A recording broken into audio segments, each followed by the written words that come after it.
Alhamdulillahirabbil alamin. Wa bihi nasta'inu ala umuri dunya waddin.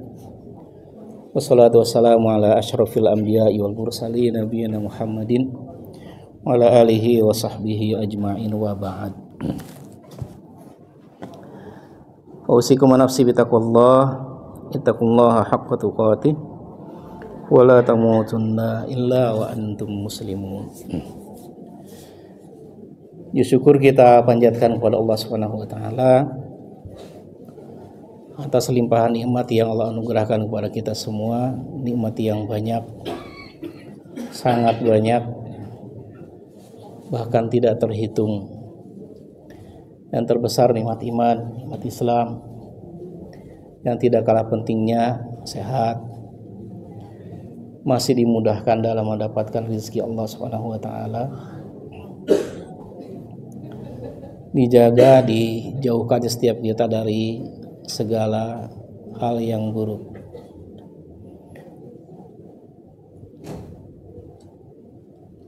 Sehingga nikmat-nikmat inilah yang semakin menyadarkan kita bahwa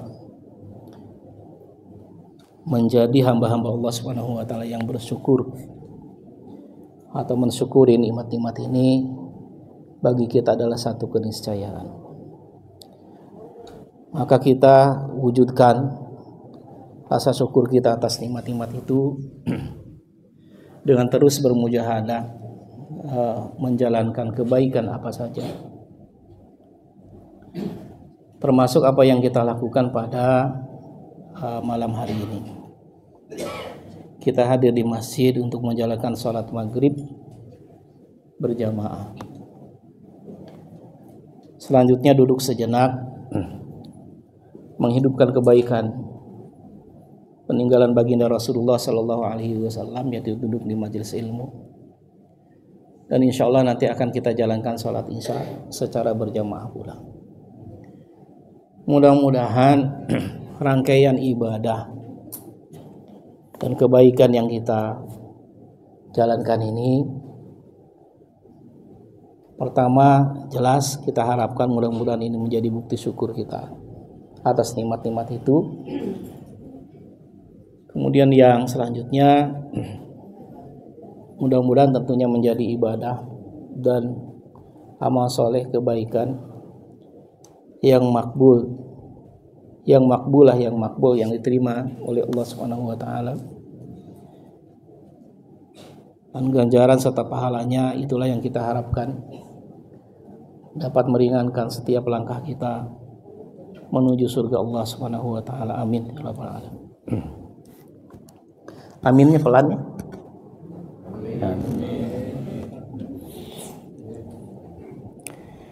Bapak dan Ibu-ibu yang dimuliakan Allah Subhanahu wa taala.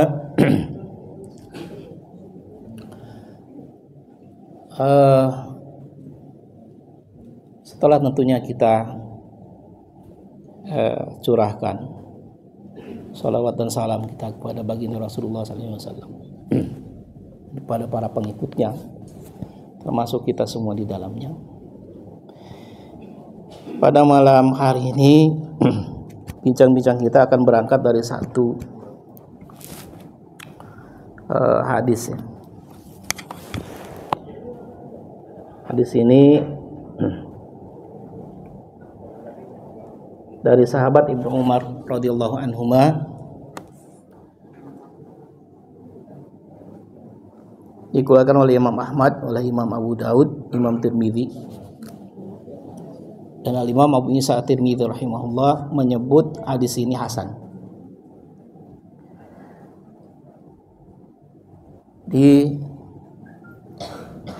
Disampaikan oleh sahabat Ibnu Umar, qala, dia berkata, qala Rasulullah sallallahu alaihi wasallam, baginda Rasulullah sallallahu alaihi wasallam bersabda, rahimallahu mra'an shalla qoblal asri arba'an. Allah Subhanahu wa taala mengasihi, menyayangi siapapun hambanya atau orang, siapapun orang yang melakukan sholat sebelum asar 4 rakaat. Lakukan sholat apa? 4 rakaat sebelum asar. Hadis ini mengisyaratkan tentang adanya sholat qobliyah asar. Ya. Namun demikian, sebelumnya saya sampaikan kepada kita bahwa hadis ini adalah satu di antara hadis-hadis yang secara hukum dia tidak masuk kategori hadis sahih. Gitu ya. Namun demikian para ulama termasuk sahibul kitab atau penulis kitab fikih sunnah yang saya pegang ini, ia mengatakan begini, wa qad warada fiha, yang dimaksud dengan fiha itu tentang as-salatu apa atau salatu sunnah qabla salatil asri. Katanya wa qad warada fiha iddatu ahaditsa mutakallamun fiha. Ya, ada banyak hadis. Namun demikian hadis-hadis itu mutakallamun fiha, diperselisihkan. Yang dimaksud diperselisihkan itu diperselisihkan kesahihannya. Artinya hadis-hadis tentang sholat sunnah rawatib sebelum asar itu rata-rata hadis apa? Hadis dhaif. Rata-rata hadis dhaif. Namun demikian apa kata beliau? Walakin likathrati turuqiha yu'ayyidu ba'daha ba'da. Akan tetapi karena jalannya atau sanadnya itu banyak, maka satu sama yang lain saling menguatkan.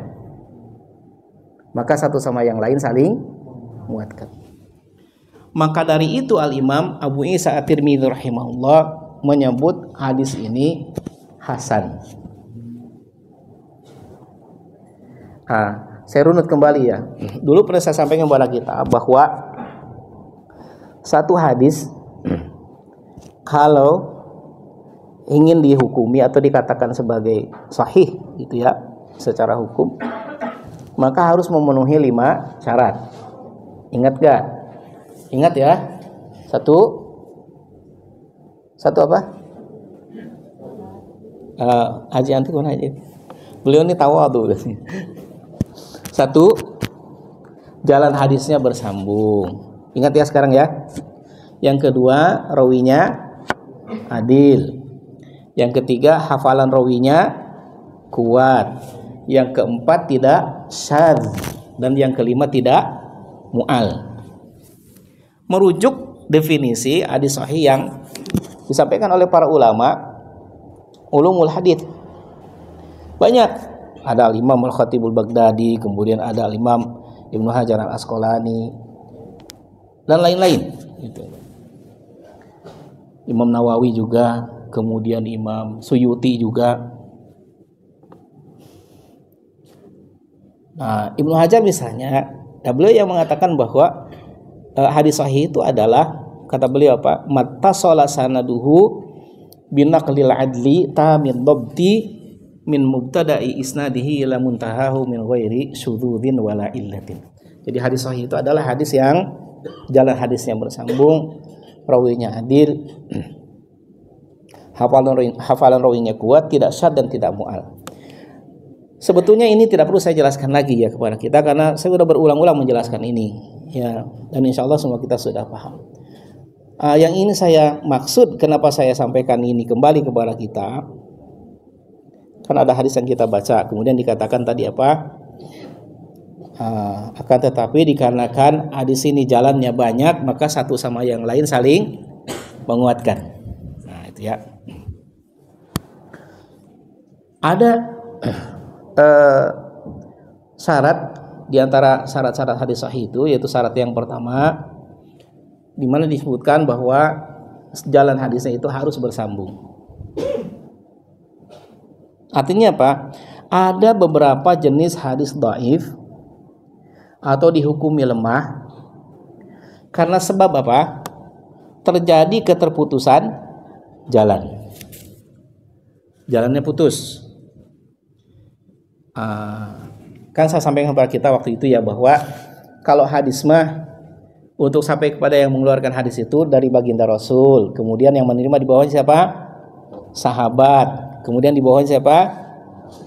Tabi'in, rawi lah kan gitu ya. Di bawahnya rawi sampai kepada yang mengeluarkan hadis. Katakanlah misalnya kalau di sini ada siapa?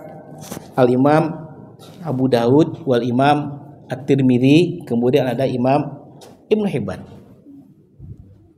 Jadi untuk sampai kepada orang-orang ini, para mukharrij hadis ini, jadi harus melewati orang-orang itu. Ketika dari baginda Rasul sampai kepada orang-orang itu nyambung, maka berarti syarat pertama untuk hadis sahih terpenuhi. Karena tidak terjadi keterputusan jalan.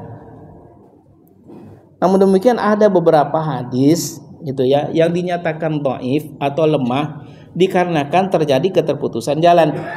Setidaknya ada tiga.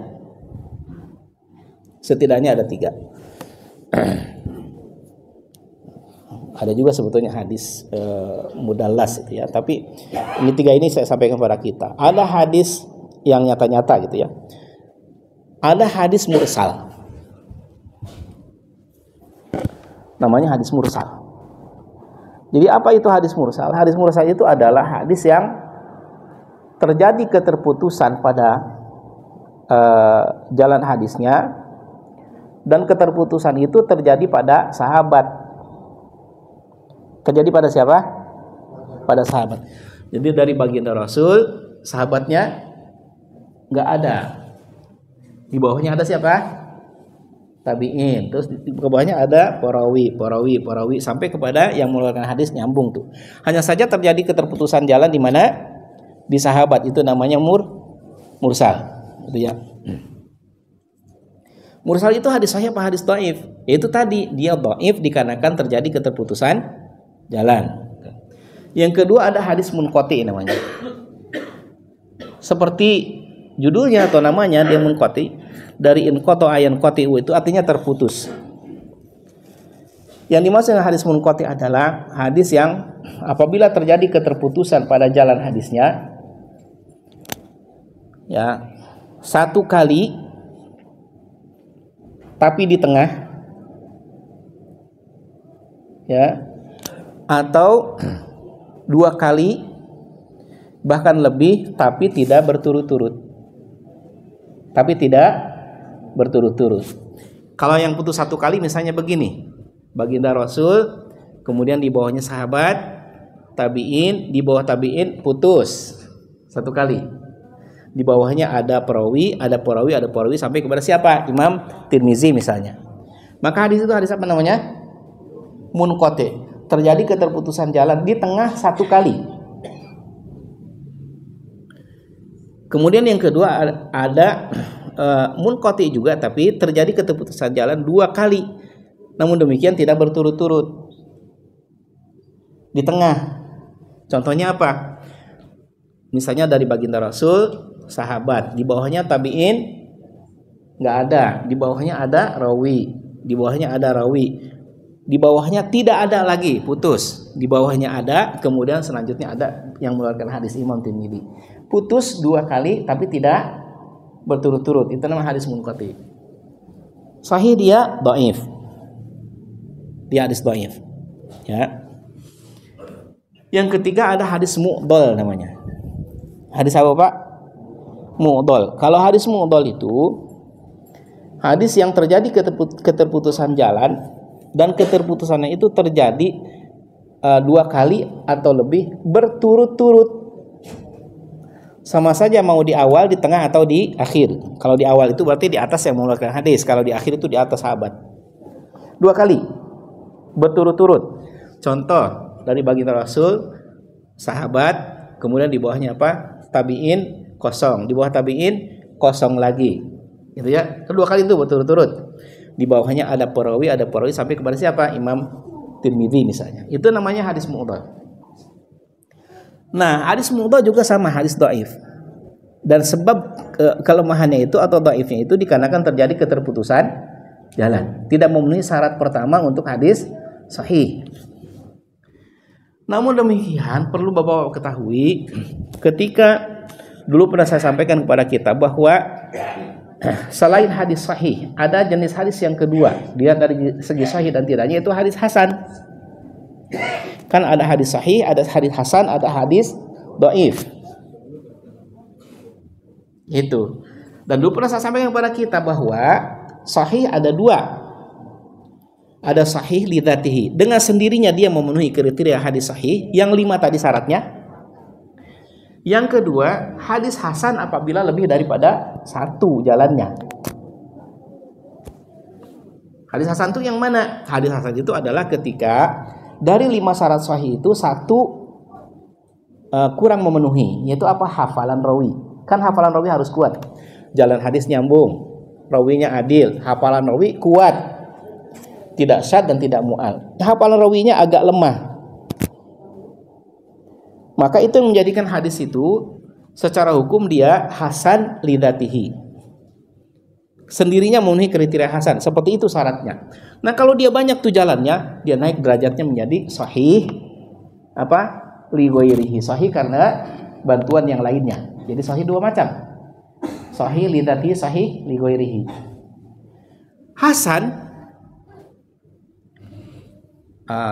Hasan itu seperti tadi ya. Juga dibagi 2. Ada hasan lidzatihi, ada hasan li ghairihi. Hasan lidzatihi yang mana? Itu yang memenuhi kriteria hadis hasan lidzatihi, yaitu syaratnya 5 tadi itu. Jalan hadisnya nyambung, rawinya adil, hafalan rawinya agak lemah, tidak syad dan tidak mu'al. Itu namanya hasan lidzatihi. Ya. Kemudian berikutnya ada hadis hasan li ghairihi, hadis hasan karena bantuan yang lainnya. Hadis apaan itu? Hadis hasan karena bantuan yang lainnya atau hadis hasan li ghairihi itu adalah hadis dhaif apabila lebih daripada 1 jalan. Tapi dhaifnya yang mana? Dhaifnya itu dikatakan dhaif yang jabir, dhaif yang bisa naik pangkat, naik derajat. Atau dhaif yang stuck, dia nggak bisa. Mau 20, 30, 40 nggak bisa naik. Itu yang dikatakan hadis dhaif jiddan, lemah sekali. Semisal di dalam jalan hadisnya itu ada seorang rawi yang kadzab, pendusta, maka hadisnya jadi hadis apa? Maudhu, dhaif, bukan lebih dahsyat daripada hadis dhaif, hadis maudhu. Nggak bisa naik derajatnya. Nah, sedangkan hadis hasan li ghairihi itu adalah hadis-hadis dhaif, itu tadi apabila jalannya lebih dari 1. Di antara hadis dhaif yang katanya yang jabir itu adalah hadis dhaif dikarenakan terjadi keterputusan jalan. Jadi kalau ada hadis mursal tapi 1, 2, 3, dia naik derajatnya menjadi apa? Hasan li ghairihi. Gitu ya. Kalau ada hadis apalagi tadi munqati tapi 1, 2, 3, 4, 5, 6 gitu. Banyak. Satu sama yang lain saling menguatkan, dia naik derajatnya jadi hasan li ghairihi. Nah, ini yang dikatakan oleh beliau, katanya begini nih. Wa qad warada fiha, dan ada hadis yang berkenaan dengan sholat qobliyah sebelum asar. Dan banyak hadisnya. Namun demikian kata beliau apa? Mutakallamun fiha. Hadisnya itu rata-rata diperselisihkan kesahihannya. Walakin likathrati turuqiha yu'ayyidu ba'daha ba'dha. Akan tetapi karena jalannya itu banyak, maka satu sama yang lain saling menguatkan. Maksud beliau, meskipun hadis-hadisnya dhaif, hadis ini dhaif, tapi banyak, dia naik derajatnya menjadi hasan li ghairihi sehingga bisa diamalkan. Maksudnya gitu. Ini kalau nggak diikuti dari tadi nggak nyambung, dia sedikit meleng aja nggak kena. Dia harus runut terus baru nyambung. Kayak begitu.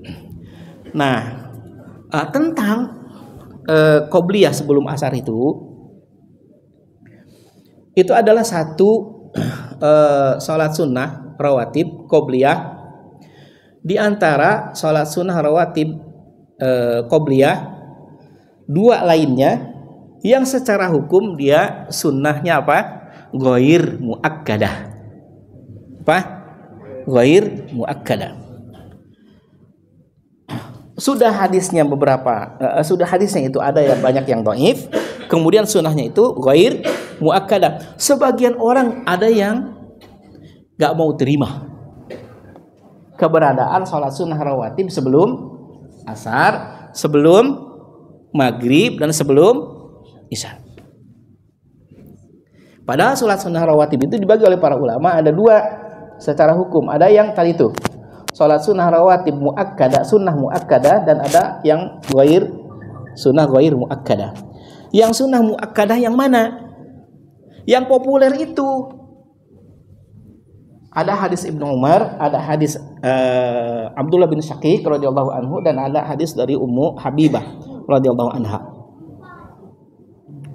Berdasarkan hadis Ibnu Umar, total jumlah rakaatnya yang sunnah muakkadah, yang sunnah rawatib muakkadah itu ada 10 rakaat. Ada berapa? 10 rakaat. Maka di hadisnya bagaimana disampaikan oleh Ibnu Umar, hafidtu anin nabi sallallahu alaihi wasallam asyra rakaatin. Aku hafal dari baginda Nabi 10 rakaat sunnah. 10 rakaat itu maksudnya 10 rakaat sunnah.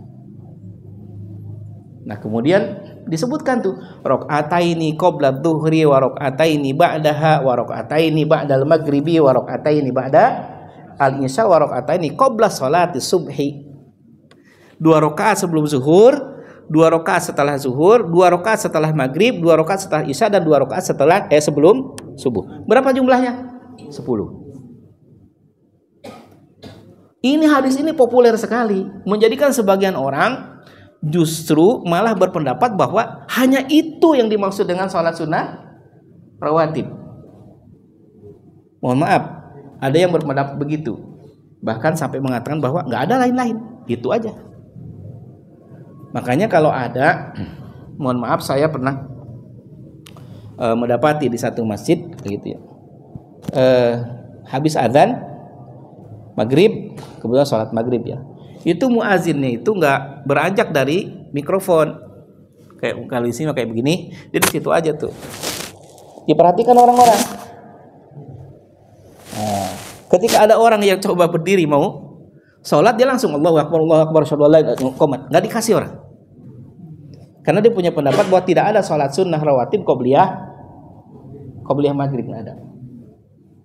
Patokannya hadis Ibnu Umar 10 rakaat total jumlah rakaatnya. Ada sahih yang lain gitu ya, yang sholat sunnah rawatib muakkadah dengan total jumlah rakaatnya berapa? 12. Itu berdasarkan hadis dari sahabat Abdullah bin Syaqiq radhiyallahu anhu.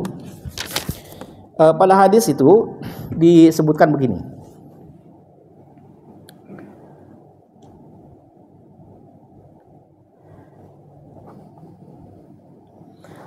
Kata beliau apa? Qala sa'altu Aisyah an salati Rasulillah sallallahu alaihi wasallam. Aku bertanya kepada siapa? Aisyah radhiyallahu anha tentang salat sunnahnya baginda Rasulullah sallallahu alaihi wasallam. Yang dimaksud adalah salat sunnah rawatibnya baginda Rasul itu. Pertanyaannya, kenapa beliau ini bertanyanya kepada siapa? Kepada Aisyah. Dulu pernah saya sampaikan kepada kita bahwa pada umumnya sholat sunnah baginda Rasul itu dilaksanakan di mana? Di rumahnya. Dan yang paling banyak tahu urusan rumah siapa? Istrinya baginda Rasul. Aisyah adalah istrinya baginda Rasulullah SAW. Maka ditanya oleh Abdullah bin Syaqiq, Ummul Mukminin itu tentang sholat sunnahnya baginda Rasul. Kecuali sholat-sholat yang ada keterikatan dengan tempat tertentu, seperti apa? Tahiyatul masjid, kan nggak bisa dilakukan di rumah dia mah. Tahiyatul masjid kan ada sebabnya, yaitu sebabnya apa? Dia masuk masjid, Oh Ustaz, saya mau masuk musola, tetap biar masuk musola juga ada tahiyatul masjid. Enggak tahiyat musola aja namanya, enggak bisa namar, enggak bisa. Istilahnya memang tahiyatul masjid udah. Itu. Jadi karena dilaksanakan di masjid itu. Ada keterikatan tempat dan keterikatan sebab. Sebabnya masuk masjid dilaksanakan di masjid. Maka tidak ada tahiyat apa? Tidak ada tahiyat lapangan, tidak ada. Kan kadang ya. Kelihatannya orang soleh tuh mau sholat Idul Fitri atau sholat Idul Adha di lapangan, digelar saja dah. Sebelum sana, dia takbir Allah. Sholat apa? Tahiyatul masjid. Ini bukan masjid. Ini lapangan. Loh, ada dalilnya Ustaz. Apa karena di dalam dalilnya bagaimana katanya? Waju'ilat liyal ardu masjidan wa tahuran, dan dijadikan bagiku apa? Bumi ini sebagai alat bersuci dan tempat sholat. Tuh, ada hadisnya, berarti di lapangan juga ada tahiyatul masjid kan gitu. Namanya masjid.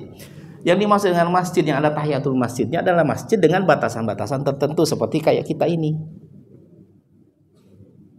Gitu. Memang di luar itu namanya juga bumi kan gitu. Bumi bisa jadikan tempat sholat, tapi bukan masjid dia. Gitu ya. Itu ada tahiyat lapangan itu.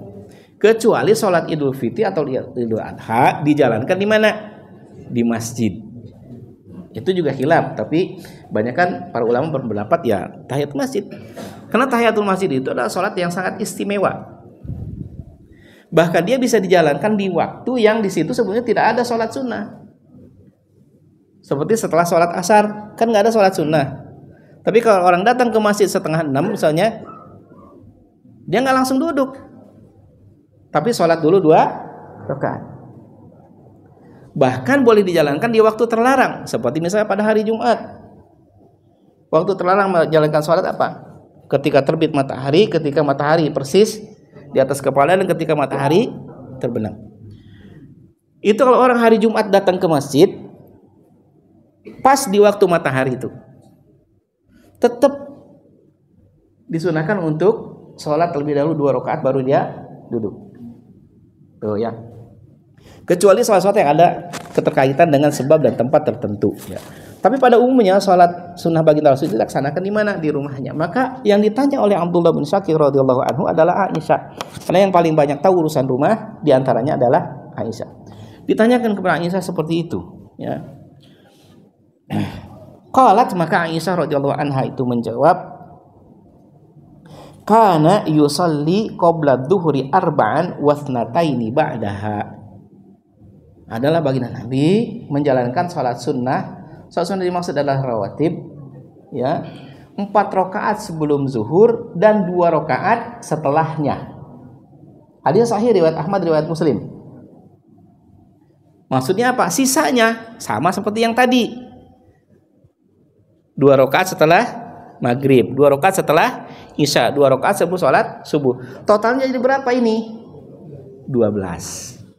Jadi 12 rakaat. Jadi penambahannya ada di sholat sunnah rawatib zuhur. Bisa juga dengan total jumlah rakaat 14. Nah, ini berdasarkan hadis Ummu Habibah radhiyallahu anha. Hadisnya juga sahih, dikeluarkan oleh Imam Muslim, ya. Disebutkan begini.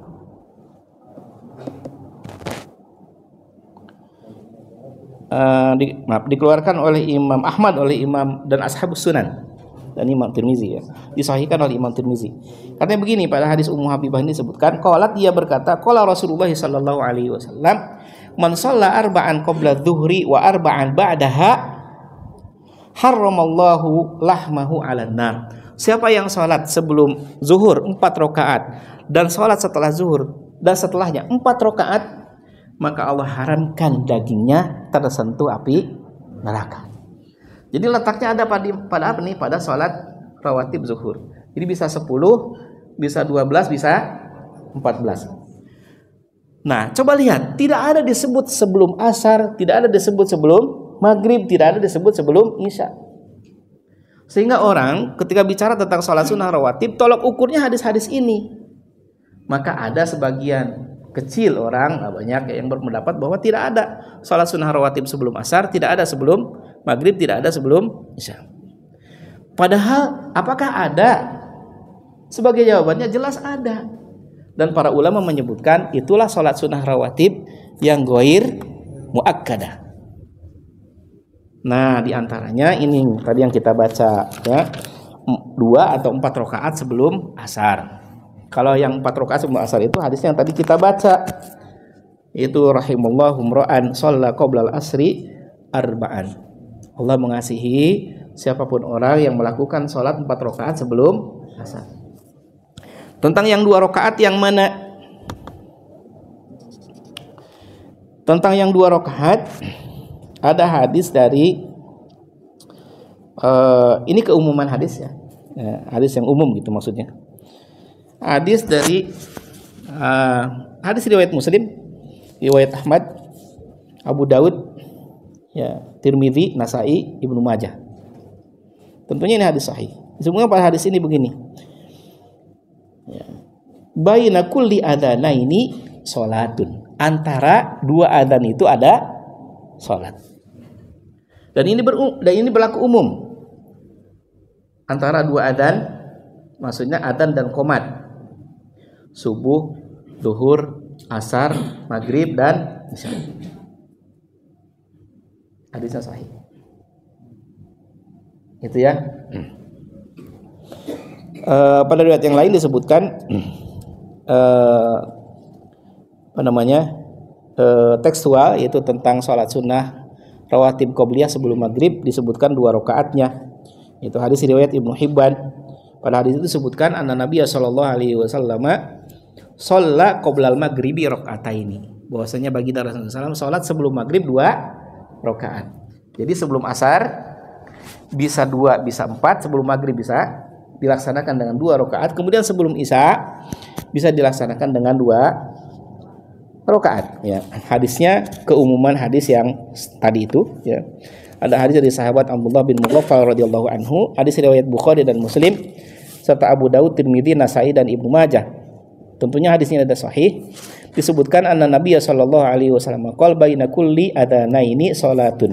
Baina kulli adanaini salatun, tsumma qala fi tsalitsati liman syaa'a. Antara 2 adzan itu ada salat, antara 2 adzan itu ada salat, dan baginda Rasul sabdakan pada kali ketiga bagi orang yang mau. Dan yang maksud dengan salat itu jelaskan pada penjelasan yang lain adalah rakaatan, 2 rakaat. Baina kulli adanaini rakaatan. Antara 2 adzan itu ada salat 2 rakaat sebelum isya. Pertanyaannya begini, bagaimana kalau orang ingin menjalankan qobliyah atau ba'diyah yang 4 rakaat? Apakah 4 rakaat itu dilaksanakan dengan 2 rakaat salam, 2 rakaat salam, atau 4 rakaat itu boleh dijalankan terus salamnya 1 kali? Nah, itu bagaimana? Disebutkan begini. Pada hadis Ali bin Abi Thalib radhiyallahu anhu, ini hadis dikeluarkan oleh siapa? Ahmad, Nasai, Ibnu Majah dan Tirmidzi. Dan Imam Tirmidzi mengatakan hadis ini hasan. Disebutkan begini. Anna Nabiyya sallallahu alaihi wasallam kana yusalli qoblal asri arba'an. Adalah baginda Nabi sallallahu alaihi wasallam salat sunnah sebelum asar 4 rakaat. Yufassilu baina kulli raka'ataini bitaslim alal malaikatil muqarrabin wa nabiyyin wa man tabi'ahum minal mu'minin wal muslimin.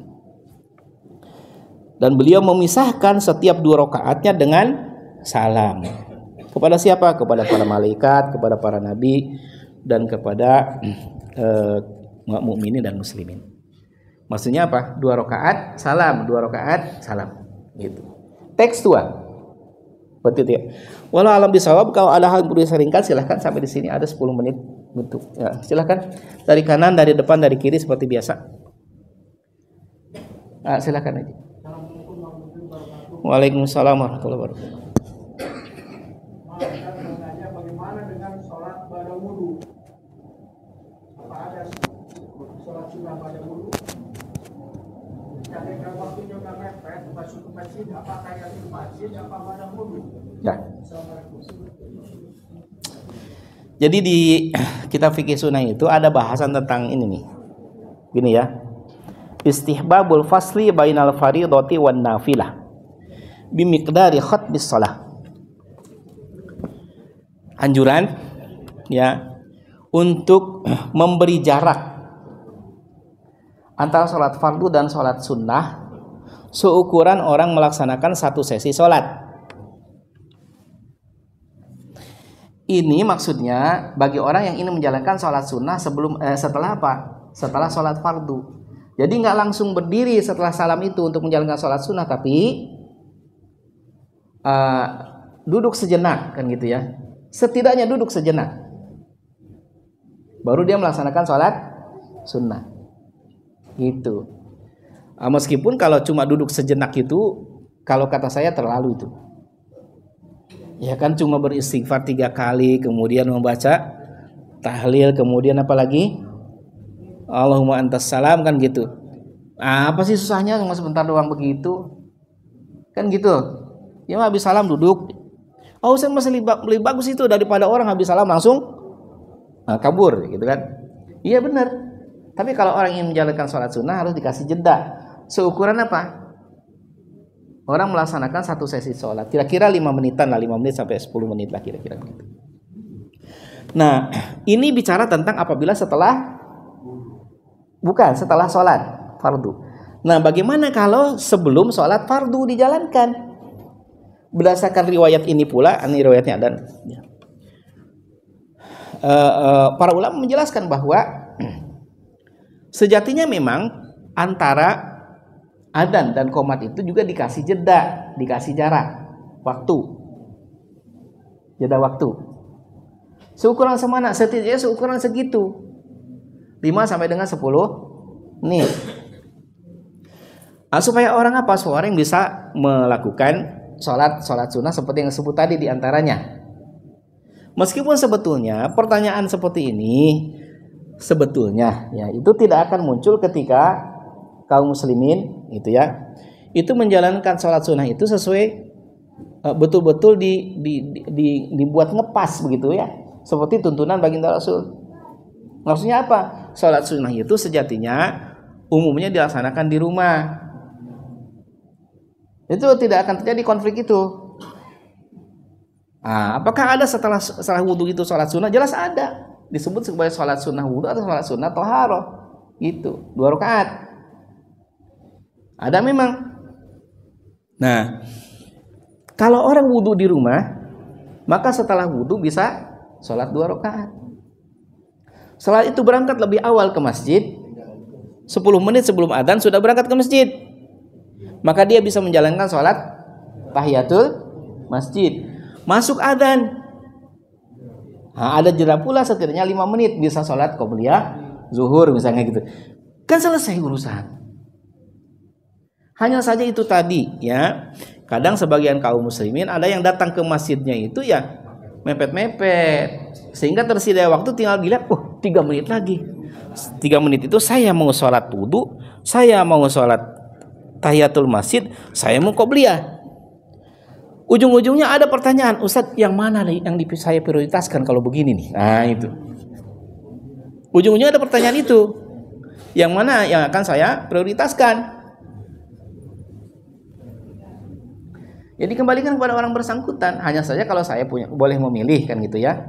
Karena kan itu di masjid, maka kata baginda Nabi apa? Masjid itu ada tahiyahnya, ada penghormatannya, dan tahiyahnya itu adalah engkau sholat 2 rakaat. Itu. Ustaz qobliyahnya nggak dapat. Ya itu tadi salah sendiri, datangnya ke masjid tinggal 3 menit lagi. Itu. Sebagian orang ada yang mengatakan bahwa boleh sholat 2 rakaat, niatnya tahiyatul masjid dan qobliyah misalnya gitu. Ya itu tanpa mengurangi rasa hormat lah. Ya kalau ada orang yang mengatakan begitu. Kalau saya sih, kalau saya begitu. Ya silahkan pilih mau qobliyah atau mau tahiyatul masjid. Kalau dia qobliyah berarti dia tidak tahiyatul masjid.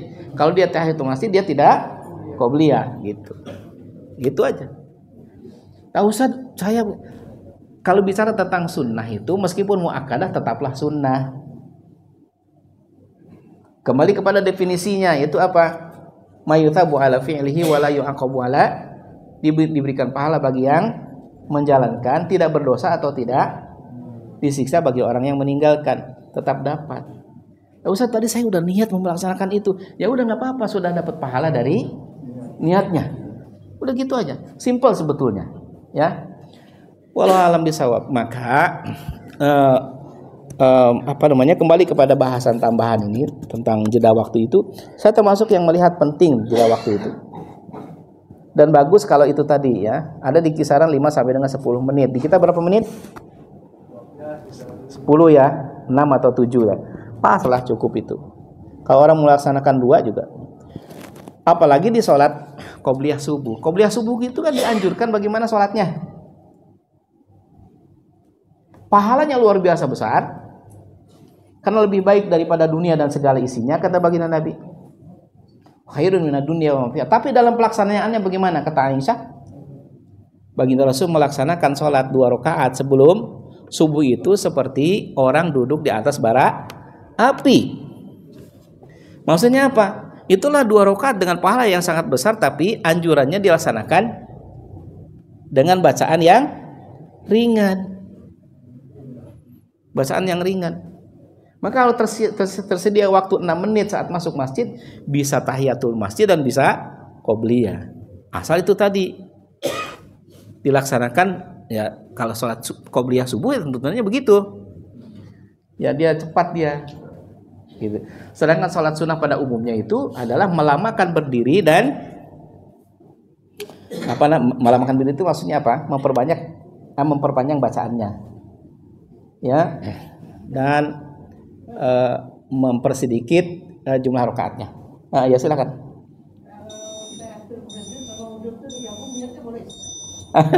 Itu saya bilang tadi. Itu yang saya bilang tadi, ya.